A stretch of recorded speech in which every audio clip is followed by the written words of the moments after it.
check engine light came on my wife's vehicle, so we took it in, had it diagnosed, and they're telling me the thermostat is bad. And you can see this little plastic housing right here.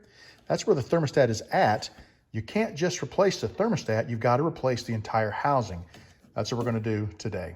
Before you start removing the hose off of the housing, you want to make sure that your engine has plenty of time to cool and there's no heat in the coolant system whatsoever. We're gonna go ahead and pop the refill cap. You heard a little bit of a there, and that's just a little pressure coming off. We don't need that in the system, so we'll lay that aside.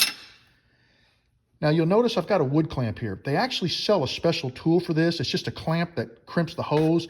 This hose is really soft and rubbery, and I put the clamp on here because I don't own one of those tools, and I didn't want to spend that much money just for a one-time use. So I've clamped the hose, and the idea is it will reduce the amount of coolant that I lose when I disconnect the hose from the thermostat housing. So what we're gonna do now is we're gonna remove this clamp, and then we'll slide the hose off of the housing, get it out of the way, and we can proceed with removing the housing from the block. To remove the clamp off the end of your radiator hose, you simply squeeze the clamp and slide it back onto the hose. Now, there's a special tool for that, and once again, I don't have that tool, so I'm going to use a 2-inch adjustable clamp and just tighten it down until the clamp on the hose is loose enough to slide back onto the hose and out of the way. I've got the hose removed from the fitting. You can see just how well this 2-inch clamp worked at decompressing the spring. I was able to slide it right back onto the hose, pop the hose off, and was no issue at all. We lost a little bit of coolant, not enough to hurt anything. We'll be able to top that off and we'll be just fine. One last step that I should have mentioned is I popped the vanity cover off the top of the motor, and all you do is grab the front of it and kind of jiggle and pull up. It pops off the front on both sides, and then you can jiggle it from the sides and pop the back off and lay it right out of your way. It just gives you a little more room to get your arms down in there because nothing is very convenient to reach inside of these engine compartments.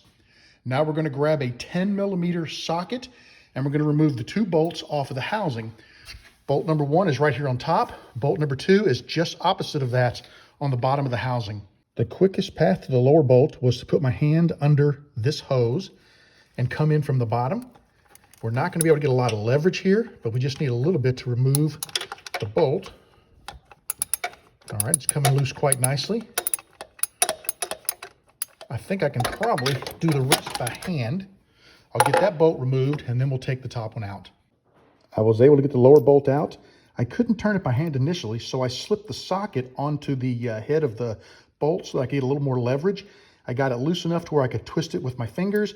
Once again, I ended up going in under this hose, reaching up under, and about a half a turn at a time, I was able to loosen the bolt up and get it removed from the housing.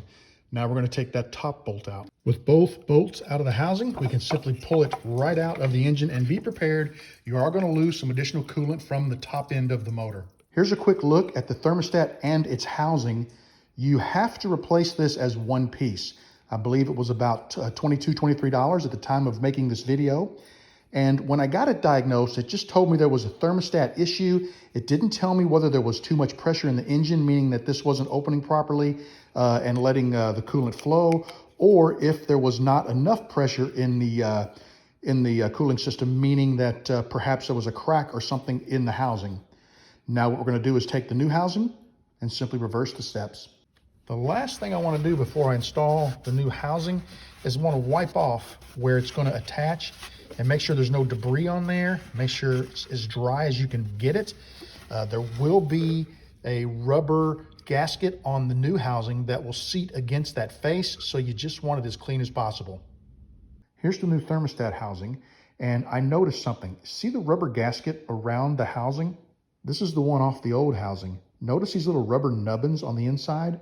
One of them was kicked out and laying above the surface of the thermostat. So that would have not given me a very decent seal. So watch that closely and make sure that the thermostat seal is properly seated before you attempt to install this back on your vehicle. I've got the housing reattached to the block, and so far I've only tightened the bolts finger tight. I want you to pay attention when you're removing the old housing at just how tightly these are snugged down. There was not a whole lot of torque on these. If you put too much torque, you're going to break these little ears that the bolts run through. You're going to break those right off of the housing. So pay attention to how tight it was when you remove it and try to tighten it to about that same torque when you put the bolts back in. When you reinstall your radiator hose onto the thermostat housing, make sure you slide it all the way on until the edge of the hose mates against this little tab on the housing. With the motor running, I don't see any leakage around the hose or at the housing up next to the block on top of the motor. I'm going to try to crawl under the car and take a look from the bottom up. And once we verified there's no leakage, I think we're good. I probably will let the car run for about a week, let it build up a few heat cycles, and then I will check the tightness of the bolts that mount the housing to the block just to make sure everything is still nice and solid. I do figure at some point I'm going to have to add a little bit of antifreeze, so we're on our way up to the parts store. We're going to pick up a bottle. We'll keep an eye on that, and as it gets low, we'll fill it to the cold fill line on the outside of the bottle. I took the car for a little test drive. I'm sitting in a parking lot right now. You can see the temperature's rising because we are setting still. I want to keep an eye on this for the next few days. As we drive the car, we'll check the coolant level at hot. And then once the car cools, we'll check it again at cool to make sure the levels in the fill tank look good, because I do expect with losing some coolant, we'll need to burp the air out of the cooling system. You might notice that the check engine light is still on. I have two options. I can build a couple of heat cycles and it should eventually kick off once the code clears in the computer, or I can take it back to the garage where I had it diagnosed and I can have them use their same tool that they diagnosed it to actually clear the code, and then we can recheck to see if it happens again. This was a fairly easy job to do, minus the time it took me to search for and gather my tools.